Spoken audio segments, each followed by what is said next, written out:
सबको जय मसीह की। आज एक टॉपिक के विषय में आपसे मैं डिस्कस करना चाहता हूँ प्रभु के अनुग्रह के द्वारा। आज परमेश्वर जब भी परमेश्वर दास सिखाते हैं तो वे सिखाते हैं दसवांश कैसे दें, क्या दें, ये चीज़ सिखाते हैं। पर आज मैं एक विषय को लेकर आया तो कि हमें परमेश्वर के सामने कैसी दसवांश, कैसी भेंट हमें लेके जानी चाहिए, उसके विषय में मैं बात करूँगा। और जब भी हम बाइबल में पढ़ते हैं तो बाइबल में लिखा है कि हाबिल ने जो उत्तम भेंट मेरे सामने दी।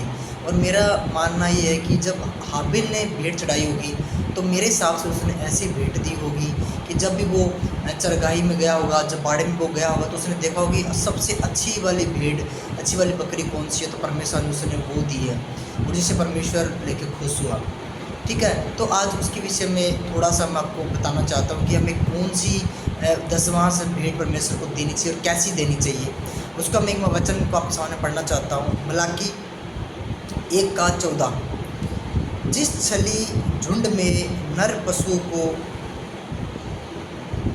हो परंतु वह मन्नत मानकर परमेश्वर को वर्जित पशु, यानी जो सही नहीं है, जिसमें कोई दोष है, पशु चढ़ाएगा वह शापित हो।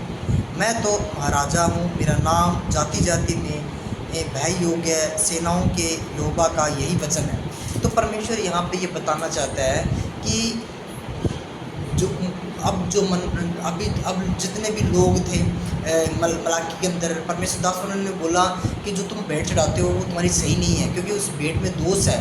तुम चराही में जाते हो, तुम भेड़ों को देखते हो तो वहाँ से तुम दोष एक पशु उठा के लेकर आते हो और वो तुम चढ़ाते हो। तुम्हारे पास अच्छे पशु होते हैं, अच्छे मेमन होते हैं, फिर भी तुम ऐसी भेंट मेरे सामने लेके आते हो जिससे तुम श्रापित होते हो, जिससे तुम श्राप में जाते हो। मैं तो महाराज हूँ, मैं तो परमेश्वर जाति, मेरा नाम यही है, तुम कैसी भेंट लेके आते हो। आज भी हम देखते हैं तो कुछ लोगों का हाल भी ऐसा ही है।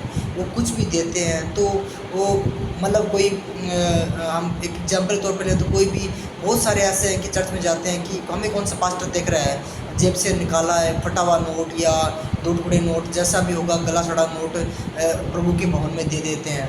और उनको लगता है कि ना तो पास्टर ने देखा है, उनको कौन सा मालूम पड़ता है, ना प्रभु ने देखा है, वो दे के चले जाते हैं और प्रभु से आशीष मांगते हैं ऊपर से। परमेश्वर कहता है कि ऐसी भेंटों से मैं ग्रहण नहीं होता, मेरे सामने वो ग्रहण नहीं होती, मैं खुश नहीं होता ऐसी भेंटों से। आपके पास नहीं हो वो एक बात अलग है, पर आपके पास है फिर भी आपने मेरे लिए एक अच्छी भेंट नहीं चढ़ाई। और जब भी हम ऐसे फिर काम करते हैं तो फिर उसकी हालत भी वैसी होती है जैसे फटा हुआ नोट होता है, जैसे आप समझ गए होंगे कि बाइबल में इसी वजह में लिखा हुआ है कि वो जब ऐसा करता है तो वो श्रापित है। और श्रापित का मतलब ये है कि उसके जीवन में फिर श्राप काम करता है और वो हर एक हिस्से में स्ट्रगल करेगा अपनी। तो मैं यही कहूँगा कि हमें जब प्रभु के भवन में जाते हैं तो एक हमें उत्तम भेंट, एक अच्छी भेंट, आपके पास नहीं है नोट कोई दिक्कत नहीं है, दूसरों को दिखाने के लिए एक फटा हुआ नोट हमें डालना ये सही नहीं है और ये अलाउ नहीं है। परमेश्वर वचन ये चीज़ सब खिलाफ है इन चीज़ों की। तो परमेश्वर में आप अच्छे चलें, अच्छी चीज़ों को दें, जब अच्छे की मांग करते हैं तो अच्छी चीज़ें भी आप दें, जिससे परमेश्वर आपकी भेंटों से खुश हो, जैसे परमेश्वर हाबिल की भेंट से भी खुश हुआ। बाकी आप इस वचन को पढ़ भी सकते हैं। परमेश्वर आपको आशीष दे, परमेश्वर का अनुग्रह आप सब पर बना रहे। God bless you all. सबको जय मसीह।